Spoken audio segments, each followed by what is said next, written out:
So today we're going to roll right into market shifting. Obviously, it's shifting. We all know that. It's not failing. It's just shifting. So the question I guess I'm looking at is how many of our agents have been through various market shifts? I think a couple have, but most of our agents have not. And I think a lot of agents that are on our board right now and with RASM have not been through shifting markets. People come flooding into real estate when the market's great. They think it's easy, that we can get in. We don't have to work hard. I got my license now. Show me the money. It just doesn't work that way. It is a business, and our business isn't going to crash unless you focus on the fear being generated by the media, right? So, then people forget to do their job. They get so focused that depression and things set in and people forget to do their job. My statement to that is put the pedal down and get back to work. Just don't stop. And if you don't stop, your sales won't need it. I mean, yeah, they'll bounce back up and down, but that's common. We are in sales. It's what it does.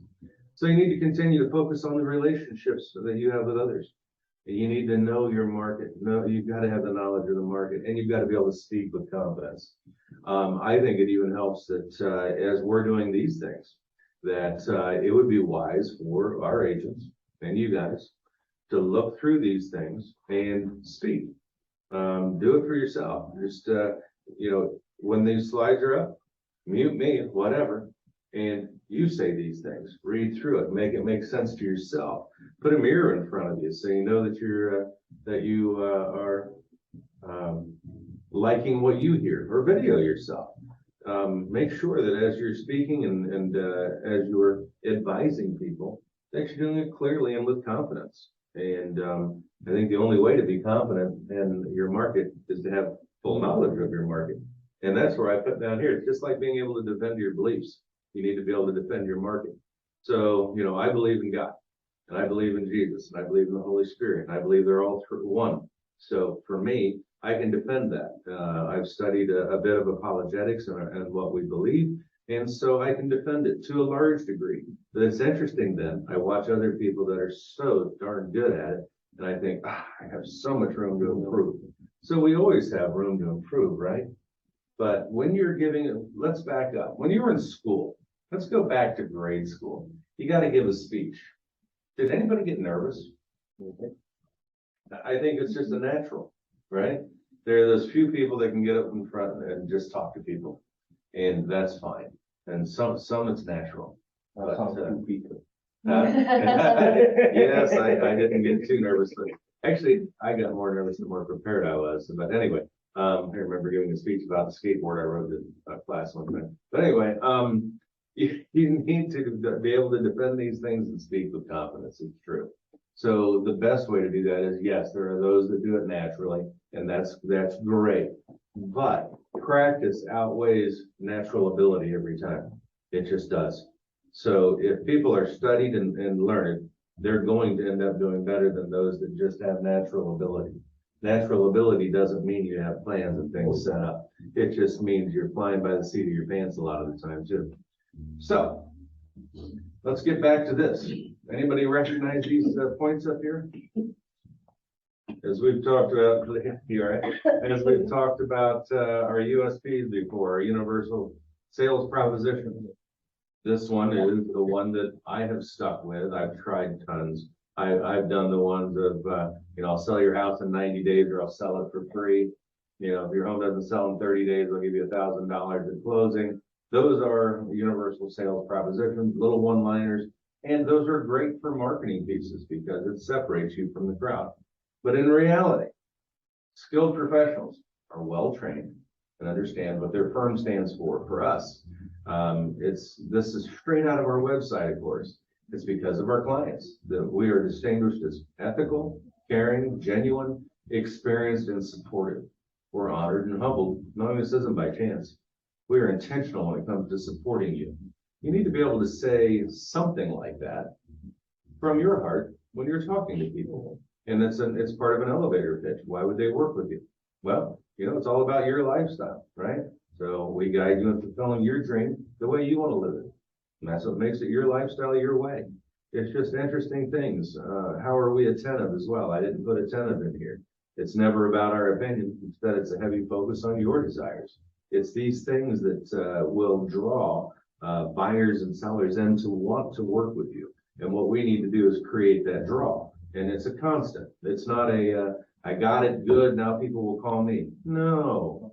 If our phone's not ringing, if this thing's not ringing, what do we do with it?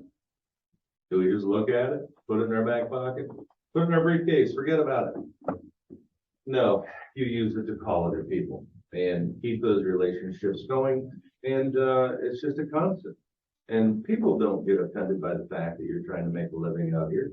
Some will keep your conversation shorter, but if you honestly use it to call people because you want to see how they're doing, and then you always ask them how they're doing in business, and that typically leads to what? What about you? Right. How's your business going? Boom, doors open. Now you can express your experience side and all the knowledge that you have in our current market. People want to know right now. A lot of people are scared to death because of the media. Yeah, what's going on? So there are those agents that keep selling in declining markets, right? And market shifts and everything else, and we all see it. We need to be one of them. Okay, it's just so important. And again, I'll keep going here. We can reach out for new buyers and sellers, and that's fine. And that's what a lot of agents do. And then they wonder why their sales don't grow year after year. If we continue to nurture our sphere of influence, it continues to grow. And you show your knowledge. People want to know. And there are always those agents too that pop on Facebook and whatever and act like they're the most knowledgeable, and they've been in the business for 6 months. And I hope that when you see them, you go right back to, what do you believe? I believe in the Bible, so I go back to the Bible as a resource base and these kind of things. I believe in our market statistics, so I go on and I actually look at the market myself and see what's going on. We need to keep people honest, but a lot of people will, fake it till they make it, and that's fine. It's also part of what we need to do, I think. So in our market right now, as you're working with sellers, they need to be prepared too. A lot of sellers aren't right now. I've been having to really do some hand holding myself. And it's a matter of expressing to people that we're heading back into a normal market. We're not even at normal yet, guys. I don't know if anybody realizes that yet. Our inventory levels, they're not normal yet. They're low. So we need to talk to sellers though, because now buyers are getting more confident in the fact that they can shop again. And that's great. People aren't getting a nosebleed trying to turn in an offer quick before the day's up and with no contingencies and appraisal gaps and all the things that we were training on when our market was really going nuts. But right now, we just need to encourage people to get ahead of the market now as far as buyers or sellers. I'm sorry. The sale now. There you go. We just need people to get ahead of the ball now. In other words, with their pricing. But they also need to know that they're going to have longer time periods on the market. It is what it is. And they need to get back to normal marketing preparation. Here. Longer time period, because if you put the right price, you can sell fast. Always. Always. So if But you scratch a very high end, you read. But if you want to just. I agree. I feel right now putting together the comparison and everything. Yeah. I like it. Yes, I like it because the big house there is actually 3 homes to keep for sale, and in a way that brings already. I see people coming looking around while he pushing fast too. That's right. But yes, it is right. One fast, the other. So yes, where do you put initial price? Right, and price, this is always the issue. It was with our market the way it was. People could put a price wherever they wanted to, and they probably get that or more. Now, what we're back to is normal pricing, which means the home has to appraise, and we need to basically be appraisers without being legal appraisers. We are doing CMAs, and we're coming up with appropriate deals. So, and that's what I get into right here. With normal marketing preparation, you can't leave your house looking neglected and nasty. You're going to get low ball offers. It just is what it is. Your home needs to be pristine and priced right. If you do that, it'll still sell quickly. It just happens. So, I've got 2 listings right now that have been sitting for a bit. And one of them is finally replacing the carpet that I begged them to do. The problem is they missed that first wave of buyers, right? So as much as we try to we're teaching, we're coaching, we're training our buyers and sellers. But with sellers, if they don't have the home prep properly for sale, that first 30-day marketing wave, they've missed the ball. So now they're playing the guppy ball and some of the things we've seen where, you got all those soccer player kids chasing the ball and one has an actual big coach that sends them around in the front to where the ball's going. We need to get our sellers where the ball's going. So, with that, we need to encourage them to get their maintenance done. If they won't, that's fine. We're still going to market their house. We can only insist so much. And then we have to just express the fact that they need to know they're going to get lower offers. It's going to happen. And we want to adjust the price and with the condition, right? So share, and where I was going with that again, on that note, I have one listing where they're just replacing the carpet. They tried to get it done last week. They didn't get it done in time for even our open houses again, but it's coming in supposedly this Wednesday now. Great, we'll sell it, but we need to get people through the door. And a lot of people have already been through that one. And also, guys, that's the one we've got in Mill Creek. Then we've got the little condo over in Las Palmas. Almost $300,000 for a 2-bedroom, 2-bath condo. He cleaned it up. I was the second listing agent in. He cleaned it up and did everything I said, put new carpet in, everything before we put it on the market. It's sold over a weekend. That's the way it works. And oftentimes it works. Just because they do that doesn't mean it's going to sell over a weekend, but if it's priced right, typically right now, yes. So here's the other big thing, and this is huge. You need to share their competition information and their price point. Take them shopping. Take them shopping online. If they'll go with you, take them and show them houses. There's nothing against shopping your competition, literally. But if you don't show them what else buyers can buy for the same amount of money, people are just hyper focused on their house and their small community and small, that 200 home community, whatever it may be.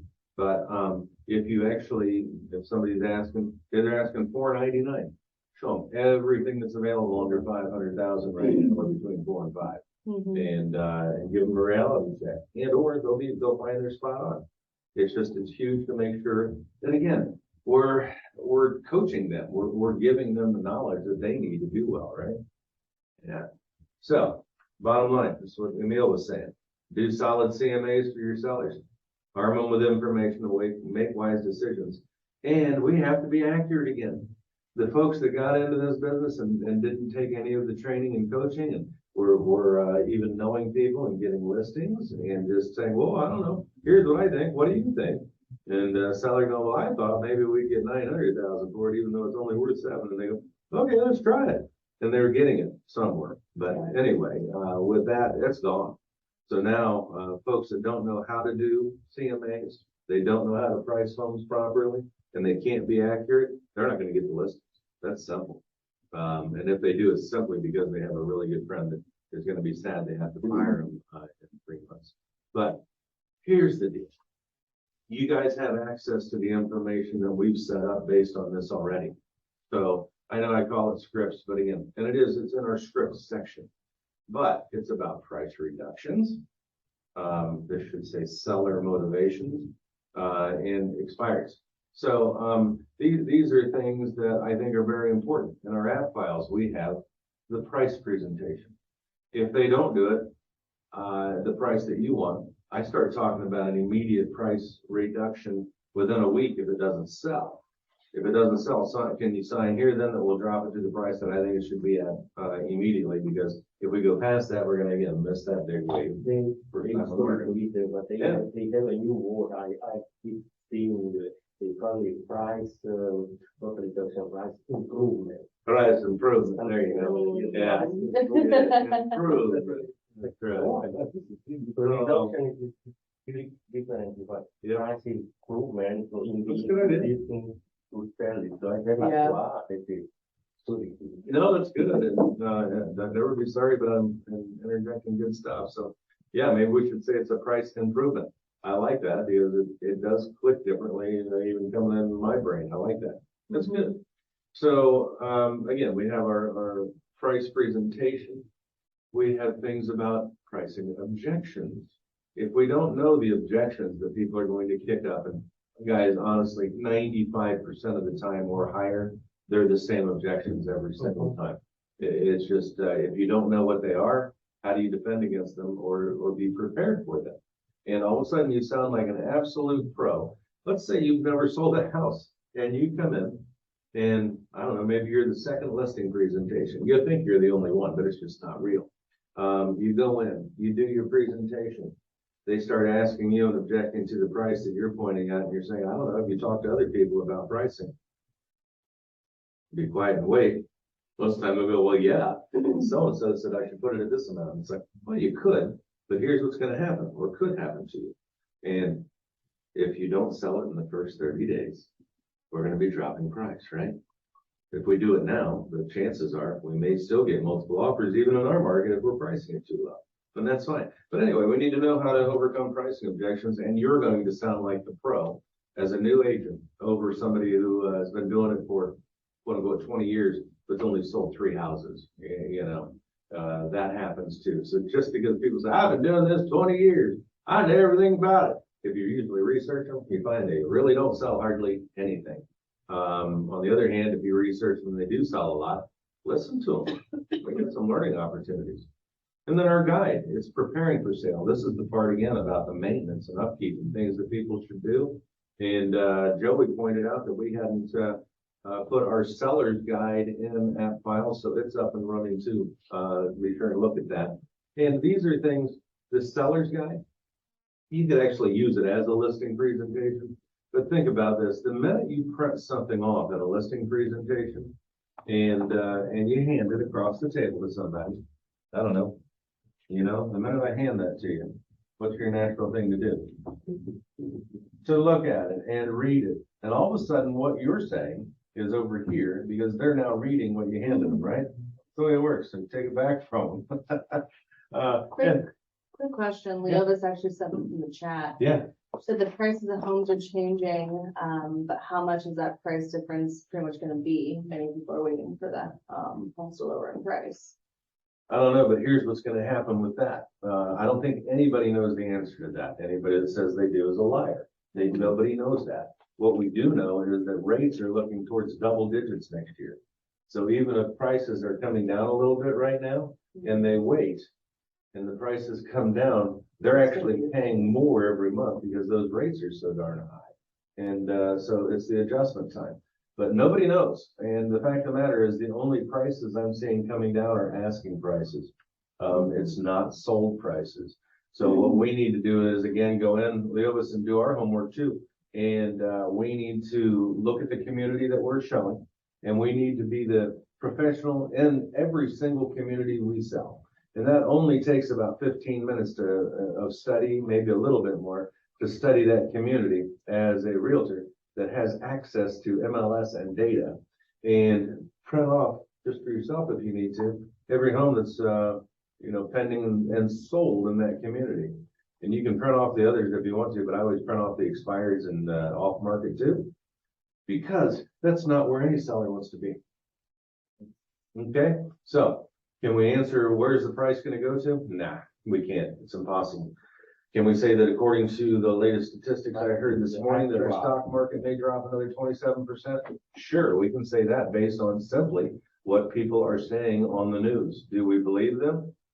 Sometimes we probably should on certain things, but with our home market, we don't know. So by not knowing, we just go to the things we do know. We know rates are going up and they're going to continue to go up until inflation gets stopped. That's their goal. So they're hammering it. And again, when they're pointing towards double digits for 2023, we need to be able to present that to our sellers and our buyers and let them know that they need to get ahead of the 8 ball on that. Do you guys agree with that? Yeah. Okay. So, like good politicians, we steer the conversation towards what really is the question in our mind and guide them towards those answers instead of answering necessarily the specific question they've asked. Okay? Mm-hmm. How about knowing lending options? You need to know your lending options and creative financing. Again, this is just part of being a professional and how to survive in our market now. again, in past markets we were in, you, didn't have to look at rate buy downs. Didn't have to even know what an adjustable rate mortgage was. Who cares? Seller finance options. They just weren't happening much in land contract, things like that. What we were just looking at was, I don't know, what's the rate? What's the lowest rate we can get? Is it under 3? Woohoo! No, now it's, is it under 8? So, when we look at those things now, we're working with a seller, we can encourage them to possibly offer a rate buy down instead of doing a price improvement. Right? So, a rate buy down is simply that. As a seller, and some of the builders are doing this now, they bought blocks of money and they're putting that at set rates on their homes. There are still builders that are doing 4.5%. Actually 4.99 on most of them now that I'm saying. But it depends on some of the homes they really want to move right now, especially some of the more expensive ones and or ones that are complete. They want them gone. Builders lose money once homes are up and they're not sold. So that's what a rate buy down helps with. Adjustable rate mortgages. These are typically with a balloon note after 5 years. But what they do is it's based on current market rates, whether they go up or down. The only time I've ever told people that I think it's a wise move to do an ARM is if they're not going to be in the house for very long. If it's 2 years or less and they know it, then this might be the right maneuver for them. But if not, I think it's a terrible idea. I believe in fixed rates. But everybody has their own ideas and thought processes. And we can coach people and encourage them that on this part, with what they select to go with, once they select it, we need to support them. And if we really force them to go in another route, people may bristle and back out even, just like if they really want a house that you think is a turd. Is it our choice? No, it's their opinion that matters, not ours. We just want to heavily focus on their desires, right? So there's that. Now, do you know what today's rates are in 15 and 30-year mortgages? We need to. Bankrate.com, quickest place to go and look. But if you steer your buyers towards bankrate.com, a lot of them are going to think that all of a sudden they're going to be getting some phenomenal deals that are very difficult to get. So you look at that, so you have a general idea of where rates can be. It always depends. It depends on their debt to income ratios. It depends on their credit scores. It depends on them. Let's face it. And so what we want to do is put them with lenders that we know will help them, will work with them, and will get them into the home that they want. Again, so of course we want a sale too, but it's really about them. You work with what's his name? Siciliano or Savas? Yeah. Yeah, we work with Savas a lot. Yep. And guys, when you're looking for who we work with, who we recommend, we have it in app files. And what's it under, Leah? Preferred vendors. Preferred vendors. Is that on the main sheet, front page? Just go up to print link form, search it. Easiest way to find anything. I see mortgage person or insurance person. Mortgage. And then what's the insurance? It varies. It varies. Again, go to our preferred vendors and you'll see the folks that we work with. And just like, I like Chad Hodges very well for lending. I like Mike Levine with Edge Mortgage. If somebody hasn't been in a property for very long, he does a good job with that. But they charge higher fees. Okay. So in an effort to keep people's fees down, we want to look for the lender that isn't really on that, more creative financing and things. They're going to charge more. Creative financing costs more. A lot of people don't care. They just want a house. It's all about that payment. Okay. So FHA 203H. Anybody heard of it? Yes. You've heard of it? Yeah. All right. It's being pushed now. It's a hurricane mortgage for presidential disaster areas only. But the thing is, the way they've expanded that is quite interesting. Buyers can use the FHA 203H to get into a home if it's in one of these areas. Wouldn't you think that presidential disaster area that it would be for restoring that? It is, but as far as buyers coming in now, okay? FHA 203K has been there and it's still there. It's a rehab loan. So, that's a good one too. And, especially for folks that really want to do some of these projects or take on some of these things. VA mortgage, my dad was military and I love the Veterans Administration and what they do. Right now, what we're going to find is that where a lot of sellers were going, we don't want to be a buyer because, Takes longer. and VA, Veterans Administration loan. What's the other problem that they were having when the market was cranking? Market was going up so fast and the VA couldn't do what? Couldn't keep up. In other words, they couldn't keep up with their appraisals. And so they were under appraising things and costing their buyers homes. And sellers just got tired of it and realtors did too. So that hurt during that time period a little bit. On some homes, it didn't matter. They got them anyway. But, right now, it's a great way to go. There's nothing wrong with a VA loan except for people don't understand them. What about a jumbo mortgage? Never heard of one. Oh, okay. It's a high-end mortgage. So I forget what the cutoff is. Now that I put these up here, I should have read that again myself. But it's a high-end mortgage. In other words, people are buying a very expensive home, and the amount that they're borrowing is over the standard cap limits, and they're going to pay more. All right. USDA. If you ask me the limits on that right now too, I'm going to have to Google these. This is great. We'll do another training on financing. The USDA is typically a zero money down, and it is in our area typically east of the interstate because it's typically an agricultural zone. But if you take your hand and lay it like this, and the interstate goes here, there are definitely fingers that go out. And just like FHA, USDA, and condominiums is tougher, they have to have been pre-approved to use that kind of financing on on many condos. And then there's a standard conventional. Of course, now we know we've got conventional mortgages as little as 3% down. So it's pretty cool stuff. But we need to know what these options are that are out there, guys. And I printed this off real quick or showed it so that you can see the FHA 203H. This is the loan application areas where they'll take them.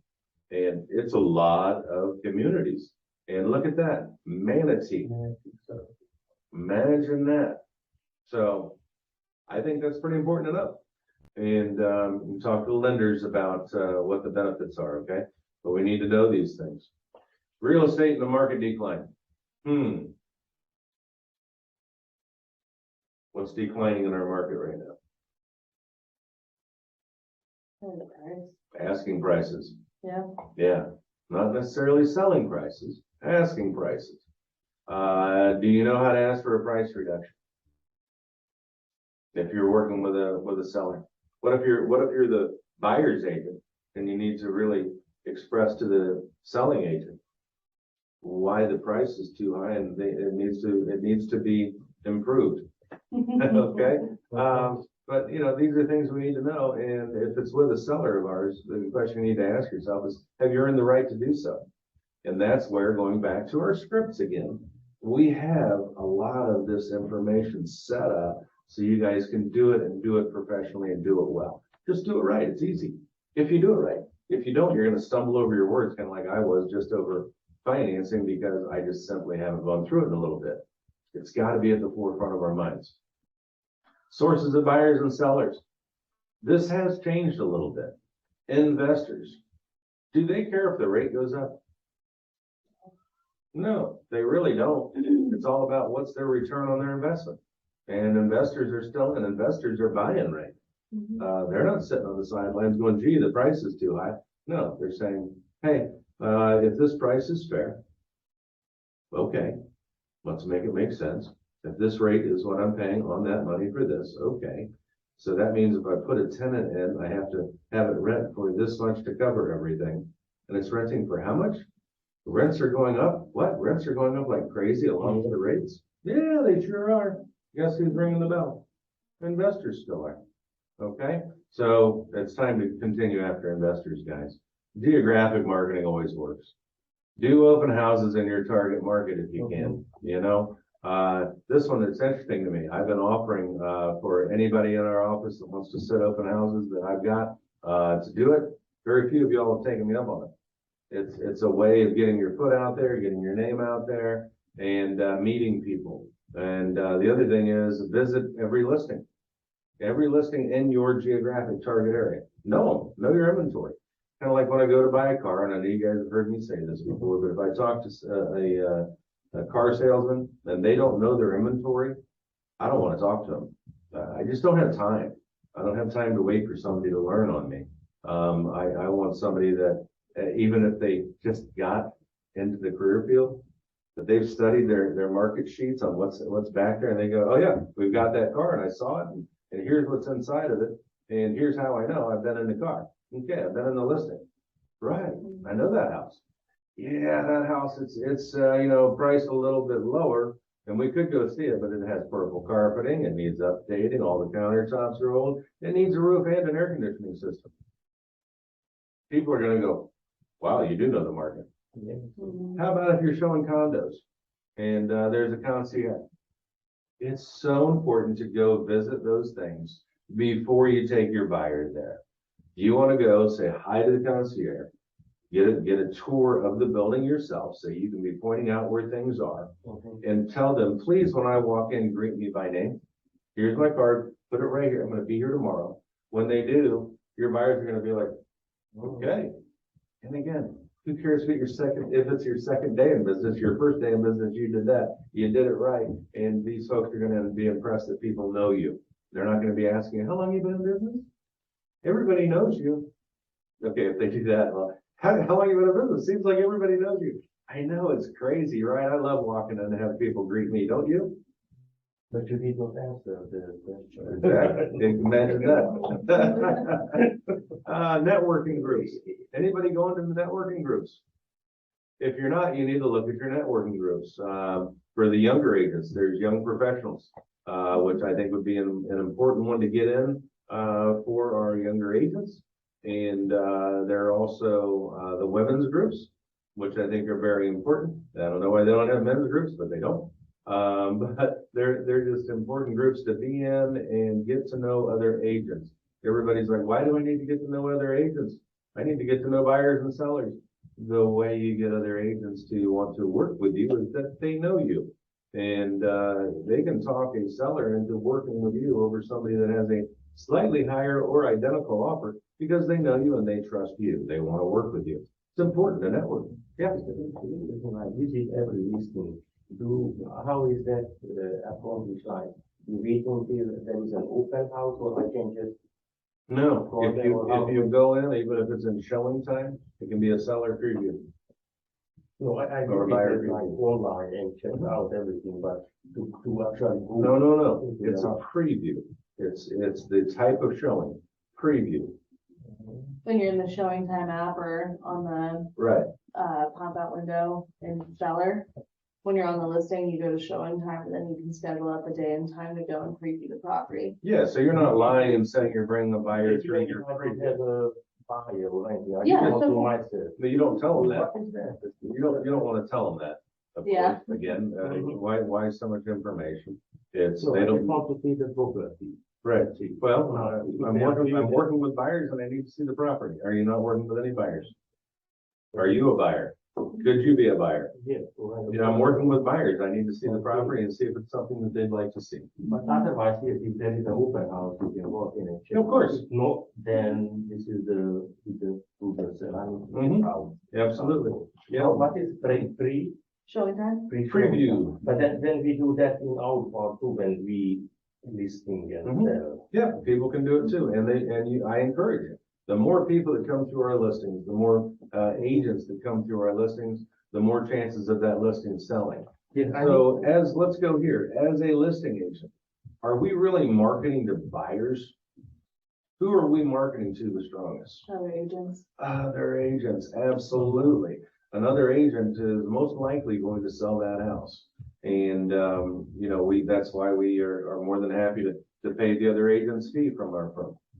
We're happy to do so. We want to. How about going to a coffee shop? Is it a source of a buyer or seller? Yeah. It truly is. I know it's one of Joey's favorite things to do. You go to a coffee shop, people walk in, sit towards the front and greet people. Just nonchalantly look up, hey, how are you? And you have your real estate stuff spread around. Guess what people are gonna ask you? How's the market? Yeah, or, are you a realtor? No, I just wear all this stuff in a name badge for the fun of it. I'll do that sometime. I think it's a fun accessory. Yes, exactly.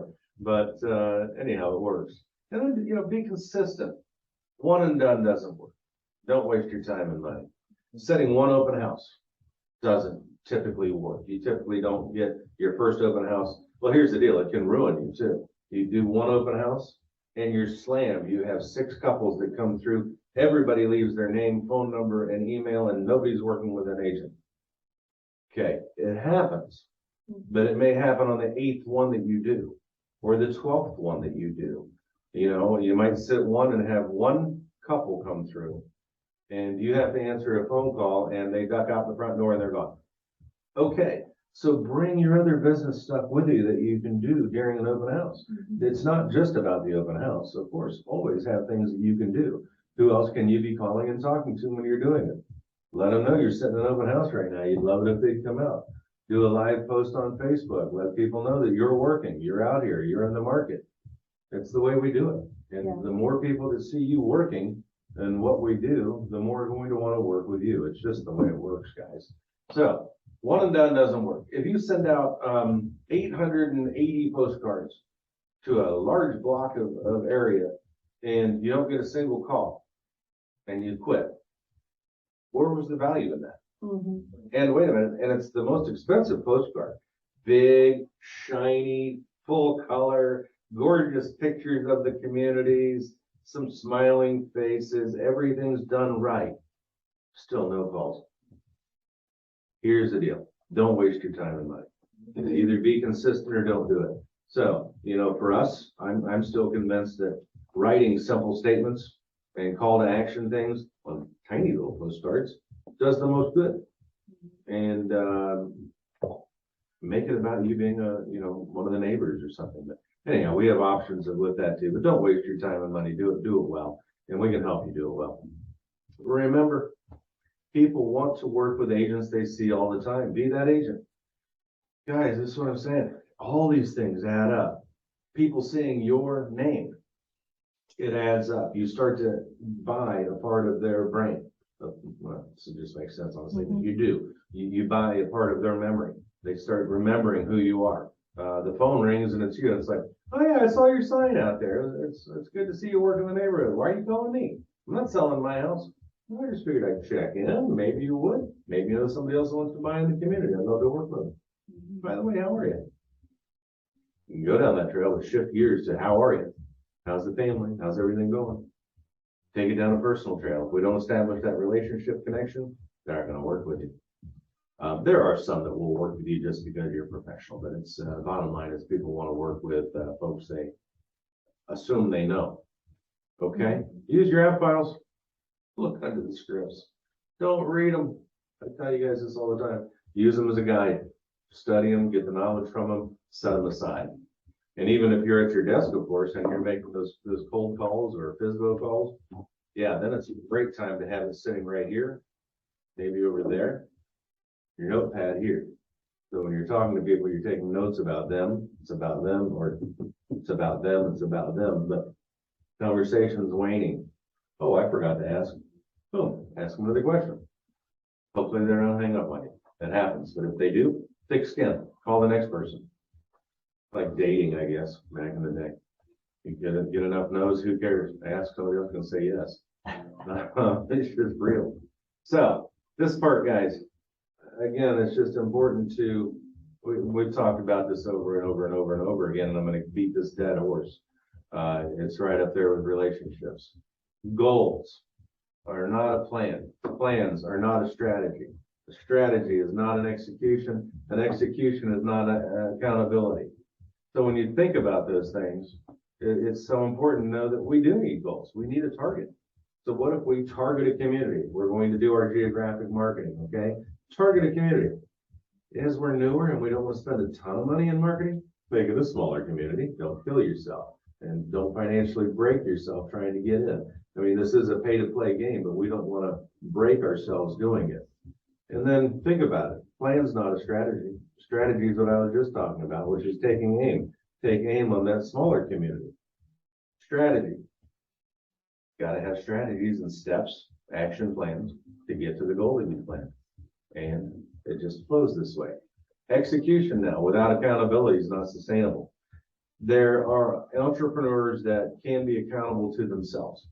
I'm probably one of the few in this area that I know, and as I talk to people, but I do this for myself. I'll write it down and I'll go back and go, I didn't do that. Shame on you. Make up for it today. Do it. I think that it's important that all of us, as we're in sales and we're running our own businesses within a firm, it's important to be accountable. If you find you can't be accountable to yourself and it's like, that's no big deal that I didn't make my physical calls today, or, I didn't talk to 10 possible buyers today. I watched TV and had a big breakfast, and then, I had to take the kids to the park. They deserve my time. And of course they do. Then, it was lunchtime. I had to cook, kids went to school, and I had to clean the house. And this is men or women, it doesn't make any difference. We can get so easily distracted. Find myself in the garage cleaning the garage. Oops, the day is gone. Okay, you can do that, but are you retired? You will be. If that's the way it is, you will be in this line of work. So this is where you need to get the actual actions going on a daily basis and get to work. This is huge. I know we've talked about this, and this wasn't my full layout. Of course, Daryl Davis had come up with a dot board, and I used it in a different way, but I like the way he broke it down. We've got it there, and this is in our app files now. New training agent guides. I don't care if you're an older agent and you've been doing it a while. It's so important to go back and review these things. When I do it, I wrote the thing. I go back and do it too and go, oh geez, I forgot to do these things. But that's part of my accountability to myself. If you guys don't like to read and study all the time, I think some salespeople do, some don't. But we need to know ourselves. Have somebody else that you're accountable to, another agent, somebody else that's trying to make this thing work too. And or more importantly, somebody that's selling. Talk to them. So, here we are again with the dot board, but guys, is this not an accountability statement? It is, hands down. And this can be, again, to yourself. If you're too embarrassed to do it with somebody else, because you have not been accountable, then do it over here first. But at some point, it really helps to have somebody call and say, hey, I visited these just listed properties and I saw those on Monday. So I know I did that from 8:45 till 9:15. And then I went to the beach. So, okay. So now you're trying to make a full-time business based on a 30-minute day? No. If you're working for somebody else, how many hours do we average work if we're working for somebody else? 40 a week. 40 a week. Isn't that crazy to me? I can't imagine working a 40-hour week. That just seems like nothing to me. 40-hour weeks are fine if you want to work for somebody the rest of your life. And that's only 8 hours a day for 5 days. I mean, heck, if you start working at 8 in the morning and you're done by 3 or 4, okay, real estate's a weekend game. It's an evening game. It's when people are off work. We can try to push them into those other time periods, but it's really not true. The truth is, we need to be ready all the time. However, we also need to schedule family time. So what this is all about is scheduling our time and what we're doing and when we're going to do it.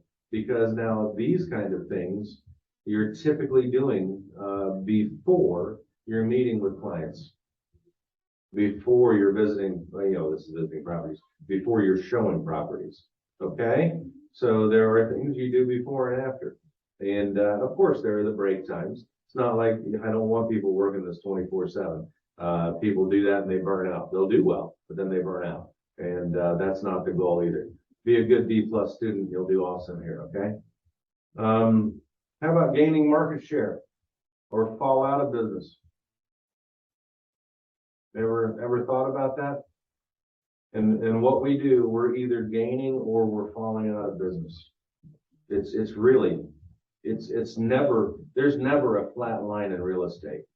You're always, or sales, you're always either growing. I mean, some people grow like crazy, the ones that work 24/7, and then they go, because they get exhausted and they burn out and their brain pops and everything goes to crap. But the reality of it is, if you have that dot schedule and you're working it nicely, you're not going to be getting anxious. You're not going to be getting super uptight. You know you're doing your part. And anxiety, this is from Christian Healthcare Ministries, who we support. Anxiety in a person's heart weighs them down. And it does. And, you know, people can get anxious about everything. They can get anxious about the news, the market, things that are going on, finances, relationships. It's just true. But that's where those relationships that we have are important too. So the shift will do just the same as it's done in past markets. There are going to be those that gain market share and those that give up and quit. It's typically one or the other, guys. And it's just true. And a lot more give up and quit. And that's why there's what, an 80% fallout rate in the first year. And then the second year, at least that again of the remaining 20. So it's not hard to be the ones that survive, but you got to work. You've got to treat it as a business. If you just think you're going to work it when you feel like it, you're in the wrong career field. It is what it is. You need to work for somebody else, because apparently then you need somebody that tells you you need to be here by 8:30 and you have a lunch at 12:30 till 1:15 and you're going to work until 5:15 and then you can go home. And I will tell you your schedule. And if you don't meet my schedule, you're fired. People need that. Okay? Those that really excel at life, or not life, and finances and our career fields don't need that. We do it to ourselves. But that's where it comes good. It's good to have an accountability partner. Okay? So let's gain market share as a goal and create our plan and strategize to work to get that. We want to get our market share to improve. Market share, again, is people that recognize you and know you. People want to say market share is how many homes you've sold in that community. That is part of market share. Mhm. But the big part of market share is when people think about who they're going to call as an agent that they trust and want to represent them, that's where it comes. Okay? And that comes from having your open house signs out, knocking on doors, saying hello to people.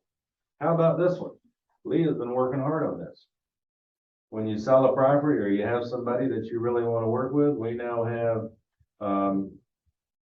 whatever it is, water mugs, water jugs. Yep, that's pretty cool. Yeah, and we have our mugs with accurate QR codes. which honestly I was wondering if we shouldn't put those on everything, but how about keychains? Go Emil. You're awesome, Rube. That's good. Yeah, Posters, notepads. keychains, pens. yeah. Oh, this is the one that We now have, we have coasters, notepads, we have the better pens that we're not going to just hand out in the office. And all of these are available for purchase. This stuff is not a give me from us. This stuff is your gift plans for folks. I'm going to be giving out a ton of these, but Leah has the numbers broken down on what these are. And we're not making profit on them. We're just trying to recoup what we've spent on them and what we spent to get them. So again, I'm not trying to prep these in a basket or anything. Personally, I'm putting them in throwaway gift bags. I like Joey's thing too that he does with the I think he's got a metal basket that he uses and he puts chocolate and things in them too, which is nice. You decide how far you want to go. But this points back to the company as you're doing these things, okay? So again, let's figure out how to gain part of a market share. This is another part of it right here. So here's the other thing, guys. I keep talking about this. Your USP. Do you have one? If you don't have one that encourages buyers and sellers and prospects to call you, you're just like every other agent out there. And that's okay, except you're not going to get the calls. Mhm. You'll get some, but this is important. This is very important, okay? If you need help doing it, maybe we need to do just a training on universal sales propositions. We could do that. Because it's all about you and how you relate to people and what works for you and what are you willing to do. You know, the Duncan Duo team, they've been trained by Craig Proctor, clearly. And their big thing is if we don't sell your home in 30 days, we'll buy it. If you say we'll buy it, you know, that caveat that goes with that is strong, and there are ways to do that. But the fact of the matter is you better be ready to buy a house or two. Typically, you know, you're not in it to see if you can buy a house a month. That's not the goal. The goal is to sell that house.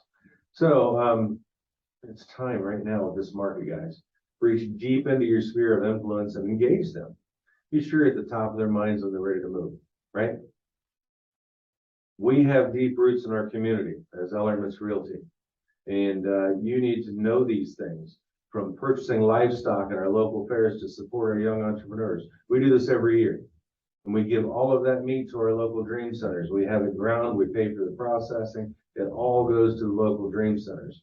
We also support our local pregnancy centers. And, you know, we want to help people have options. The options to hear a heartbeat. I think it's amazing. We support our local churches. And it's not just one.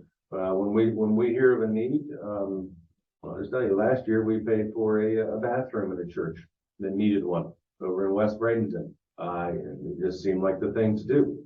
And we support our local high school marching bands. Done that forever. And then whatever else you personally do, guys, add to it. Make it deep in our community. Okay. So what's a normal supply? 6 months. 6 months. Clearly, that's what NAR says. We haven't seen that in a long time. But that is what NAR says. And the lower level of a month's supply tends to push prices up more rapidly, right? What's going on still? Where's our rate? As of October 10th, 2020, straight out of our stats that are available, MLS, we hear just over 2 months. What do you think price is going to continue to do, guys? If your folks are questioning this, Leovis, you had said your folks were questioning this. Show them a chart. Why are they waiting? What's a normal market? Good news. Higher rates are bringing sanity back to our market. That's a fact. We're not having to go through all the stupidity and getting our buyers into homes. Inventory is slowly increasing. Personally, I think that more than 4 months of inventory is considered normal. I don't necessarily agree with our board on 6 months. I hate having listings that actually go 6 months. That's a lot of hand holding, guys. But homes are now rarely selling sight unseen with zero contingencies. It's gone. Yeah. Buyers are once again having time to shop. Remind them to be married to the home, not the rate. They can refinance down the rate if it drops. I'm just reading this. Agents have time to share with their sphere what's happening in the market. Do this. Be their 411. Be their information bracket. You're the one they want to call to get information. Be informed and educated. And if you don't know the answer, instead of if they call you, instead of saying, I don't know the answer to that right now, say, look, I've got to grab this other call. I'm so sorry. I'm going to call you back in just a few minutes if that's all right. Guess what? You've got the answer when you call them back. Imagine that. But you just bought yourself a minute to do that. Okay. You have time to keep your sellers fully informed on what's happening in the market and get their listings. You have time. Do it. Our buyers aren't being outbid, fighting multiple offers. So our buyers don't have to put in the gap addendums, all cash offers. Granted, our area does have a lot of all cash offers, and they're typically going to win if the offers are close. You don't have to worry about the contingencies or somebody going out and buying a car a day before their home sale and the sale blowing up. Remember our seller's guide and buyer's guides? That talks about those things, the 10 rules people should never do to ruin their stuff. Their credit. Just do these things. Check them out. It's all in app files. Current homeowners have the comfortable equity reserves. This is what a lot of people are forgetting about. Current homeowners should have a comfortable equity reserve. Wouldn't you think people that bought their home 2 or 3 years ago have some equity in their homes right now? If they don't, well, shame on them. They probably got huge credit card debts too. But people that go out and refinance their home to draw every penny out of it to add a pool and do what they want to do or take vacations. Okay, but they've now spent that money and they don't have that comfort. But most have this. So since they have this, when we're asking them to lower their prices, it's okay. They're not gonna be upside down. Be firm with them. Look, guys, I checked out what you owe on the house. You're fine. You do want to get this sold. This is your goal, to be in this home, wherever by your grandkids, and I can help you get there right now. Let's do it. Mhm. And then be quiet. Let them think. So it's so much more, right, give them a vent. So it's so much more fun to work in a market where there's a little give and take between buyers and sellers. Instead of sellers just being meatheads and saying, nope, I'm not replacing the carpet, I'm not cleaning anything. So there's that. But anyhow, this is where we're wrapping up, guys. I think all of you guys are doing great, but you need to let me know how I can assist you to grow your business, what we can do to do better. But I do think that if you haven't been to these trainings that we've been doing bi-weekly, consistently on the second and fourth Tuesday of the month, you're missing out. The only time we didn't recently was during the hurricane, I think. Yes. I think that's a pretty good reason. And of course, if I'm out on a vacation, it may not happen. But other than that, that's consistency. And so, like I'm telling you guys, to be consistent in our market, I want to be consistent with our agents. So it's important.